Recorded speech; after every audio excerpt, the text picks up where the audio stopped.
Some states have grant programs set up that you can apply for.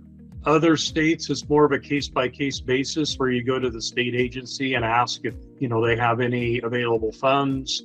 The state of Washington has a program that they can get $50,000 to do a study to find out if their lake is in bad shape, for example.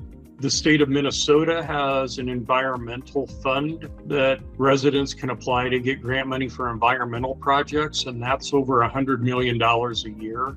Florida has a bunch of grant programs that you can apply to for harmful algal blooms. So it's really state by state. Sometimes lake residents feel like they can just go to the state and get money for any lake. A lot of states require that the lake has a impaired status, then that opens them up for funding opportunities. If their lake doesn't have that designation, they're excluded. Some states do require that there is public access to the lake, so people that don't live there can still come and boat and fish, for example. So some states require that there's public access to get tax-generated funds. Usually you get the grant and then you get the permit is kind of the sequence. That varies by state too. Some states we just have to send the state agency a letter telling them what we're going to do and when we're going to do it. Other states, like you mentioned in New England, it's a lengthy process.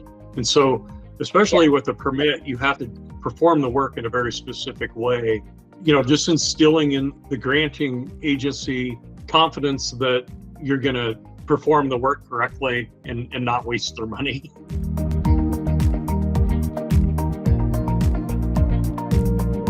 One common thing we hear up front is that they've already given up. They just feel like there's no options. That's not true. There are always at least some options to explore.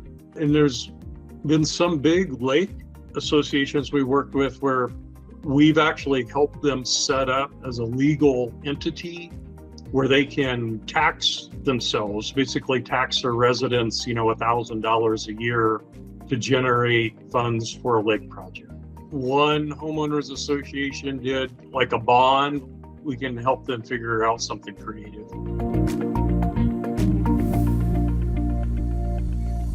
Just in the alum world alone, we've probably done over 250 projects. We're very skilled in that. We can help a customer get a permit and explore funding opportunities. They might not know where to look or what questions to ask, especially if it's not as a common of a funding program or there's money set aside that no one ever applies for. We can help them find those kind of hidden pots of money.